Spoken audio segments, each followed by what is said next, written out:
Salam alaikum les gens, Bassem Vénitieux 692 00, en espérant que ça va, que les choses se passent. Oh, bon, c'est vrai qu'il faut faire des économies dans ce pays, à ce qui paraît.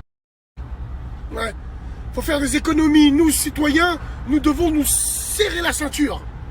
Par contre, le gouvernement, il serait bien qu'il en fasse des économies, tiens, pour éviter, comme d'habitude, comme chaque année, cette purge pour les caisses de l'État, entre guillemets, donc qui dit caisse de l'État, il dit caisse du citoyen, cette purge qu'on appelle la rentrée scolaire. La prime d'allocation à la rentrée scolaire. Alors moi, j'adore ce moment, parce que toutes les années, je fais des vidéos pour ça. À quand les tickets de rationnement pour la rentrée scolaire? On vous l'a dit 1000 fois, il ne faut plus donner d'argent aux gens pour la rentrée scolaire des enfants. Énormément de parents profitent de cette prime pour payer leurs dettes ou pour s'enrichir eux-mêmes. On va le voir, ça on va le voir direct. Et puis moi par exemple, je suis en relation avec un directeur d'un grand carrefour. Un sahaba moi qui était à l'école avec moi à l'époque. Et puis on parle un petit peu ensemble, surtout dans ces périodes-là. Et je vous ferai parvenir les chiffres que la tête de ma grand-mère. On n'a jamais vendu autant d'écrans plats, de tablettes, de téléphones portables pendant la 3e semaine du mois d'août. Tiens, comme par hasard, quand la rentrée scolaire tombe. Je sais pas, quand tu as des enfants de 5-6 piges, ils ont besoin d'un téléphone portable, non? Alors comment se fait-il qu'il y a un téléphone? Ah, tu as fait un renouvellement? La putain de tarasse, on devrait vous arracher vos trompes. On devrait vous arracher vos poules plein de sperme, comme ça vous faites plus d'enfants. Bande de sale merde. Vous capitalisez sur vos enfants. Vous privez vos enfants pour vous faire plaisir à vous. Vous n'êtes pas digne d'être des parents. Alors évidemment, vous, le gouvernement, vous êtes totalement complice de ça. Parce que si vous avez voulu, il y a bien longtemps que vous aurez mis en place, comme dans mon rêve, des tickets de rationnement, un peu comme Vichy. T'as vu sous le gouvernement de Vichy? Ticket de rationnement. Voici un ticket d'une valeur de 300 € que tu peux utiliser uniquement dans des magasins pour acheter des fournitures scolaires et pour acheter des sapes. Le gouvernement, vous voulez pas le mettre en place parce que vous achetez la paix sociale en envoyant de l'argent aux gens qui ne méritent pas. Parce que beaucoup de gens ne méritent pas l'argent des contribuables français pour s'enrichir eux, pour acheter des claquettes en mousse, bande de putes. Ouais. Parce qu'évidemment, la Sidaïque, quand elle va toucher sa prime d'allocation, la première chose qu'elle va faire, elle va se refaire les ongles, la pute. Oui, la truie, elle va se refaire les ongles. Elle va aller chez le coiffeur et elle va acheter 2-3 t-shirts pour son enfant, histoire de... Encore, hein, les t-shirts, elle va les prendre chez les bons plans à base, bien. Au moins, vous faites quelque chose de bien. La tête de ma mère, je suis très sincère quand je dis ça. Il faut absolument mettre tous ces parents indignes en PLS. Les mettre en PLS, c'est-à-dire plus de compte en banque, plus de virement scolaire, plus de virement bancaire.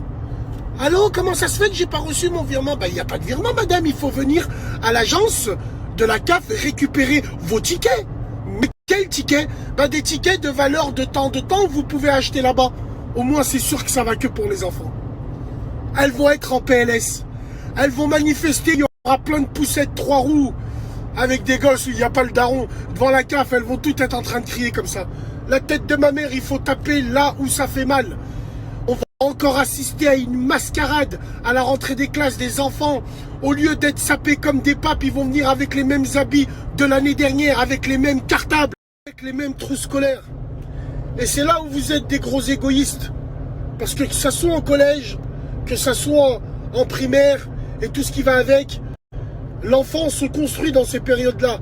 Et si la rentrée des classes, dès la rentrée, on se moque de lui parce que son collègue a une trousse neuve et lui, il en a pas, parce que ses parents, c'est des fils de pute, toute sa vie, toute sa scolarité, il va être gêné par rapport à ça. À cause de qui? À cause de ses parents qui sont indignes. Donc voilà, pour moi, ça c'est des choses hyper importantes. Et Wallah il-Azim, il faut être radical avec ce genre de personnes. Donc, moi je prône pour plus d'allocations à la rentrée scolaire en euros. C'est des tickets de rationnement ou c'est rien. Salam alaikum les gens. Salam alaikum les gens. Bassem Vénitieux 692. On va rester dans le sujet de l'argent. Et c'est vrai qu'il serait bien qu'on en fasse une émission de radio, Inch'Allah. Hein. J'aimerais dédicacer et soutenir tous ces enfants qui ne peuvent pas voir leurs parents parce que à chaque fois qu'ils vont voir leurs parents, eh ben, ils se font braquer. Oui, il y a des enfants qui n'osent même plus aller chez leurs parents. Parce que quand leurs parents les voient arriver, ils les voient arriver comme des porte-monnaies. Et la tête de ma mère, moi je connais un mec ou deux qui m'a raconté ça un petit peu, et franchement je pensais pas que c'était ça, mais c'est terrible à vivre, terrible. Le fils il achète un véhicule pour sa famille, il est marié et tout le reste. Il va chez ses parents, il veut montrer ce qu'il a acheté, c'est ses parents, c'est tout à fait normal. Et c'est là où sa mère, tu lui vois dire, oui, Mabrouk, t'aurais pu penser à nous quand même, hein. Regarde nous dans quelle voiture on roule. Ouais, hein, vous vous faites plaisir et nous, vous pensez pas à nous, nous qui vous avons donné la vie. Mais qu'est-ce que je m'en bats les couilles? Est-ce que moi je t'ai dit, fais-moi? À ses parents, faut leur répondre comme ça. Et évidemment, jamais manquer de respect à ses parents. Parce que c'est tes parents. Tu choisis tes amis, mais tu choisis pas ta famille, frère. Donc c'est tes parents. Faut être correct avec eux, mais faut leur dire les choses. Faut leur dire à tous ces parents gratteurs, tous ces parents qui spolient leurs enfants, tous ces parents qui prennent en otage leurs parents parce qu'ils les ont fait. Mais on vous a rien demandé, putain de merde. Ces parents où t'oses même plus les voir, parce qu'à chaque fois que tu vas les voir, ils te parlent constamment d'argent. Ces parents vénales que je déteste tant. Moi personnellement, alhamdoulilah, je ne suis pas concerné. Si j'avais été concerné, par Allah, mes parents, je les revois plus. Je les revois plus. Je les revois plus parce que j'ai pas d'argent. Et moi, je pensais que mes parents, ils voulaient me voir pour savoir comment j'allais. Moi, ma femme, mes enfants, je pensais que c'était pour ça qu'ils m'appelaient à chaque fois en me disant « Allô, t'es où ?» Mais en fait, tu t'aperçois qu'à la fin, t'es là que pour l'argent. Parce que quand tu viens les voir, ils te parlent que d'argent. Donc si c'est comme ça, s'ils ne s'intéressent pas à ta santé, à ta vie et à ton argent, vu que tu n'as pas d'argent, moi j'y vais pas. C'est tout. J'y vais pas pour être clair. Et ses parents, un jour ou l'autre, ils comprendront. Et Wallah al-Adim, quand j'entends ces phrases, des parents dire « Oui, mais nous, quand tu étais petit, on t'a cabr, on t'a élevé, on t'a ci, on t'a ça. » C'est une chose extraordinaire. Non? Vous avez voulu des enfants, faut s'en occuper, non? Ou vous attendez investissement sur retour, ou retour d'investissement. Incroyable, mais vrai, ces parents vénales de merde, mais c'est incroyable. Alors les parents vénales n'est pas propre à une communauté, attention. Beaucoup, et toutes les communautés sont concernées. Toutes les communautés sont concernées par ça. Donc, moi personnellement, je trouve que c'est un drame.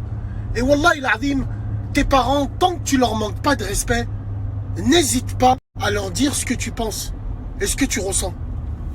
Parce que ça va loin. Ça va très loin. Tes parents, ils viennent chez toi sans te prévenir.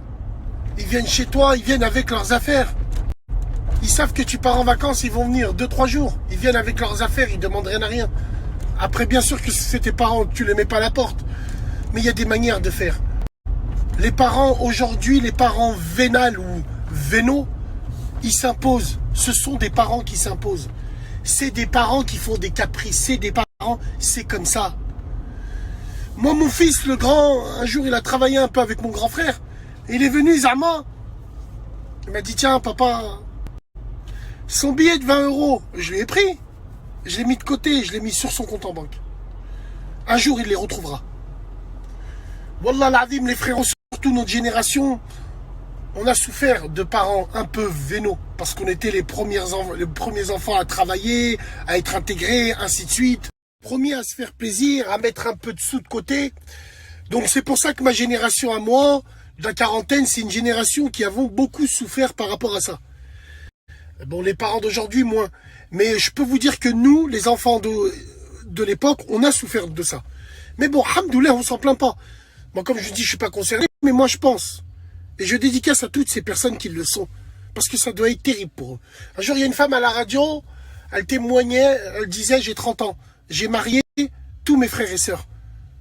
J'ai jamais pensé à moi. Et alors d'aujourd'hui, je suis seul avec mes parents et c'est ma mère qui a la CB.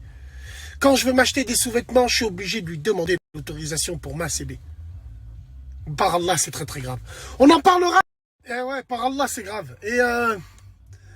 Et pour finir, le plus terrible, c'est que ces parents vénaux éduquent pas leurs enfants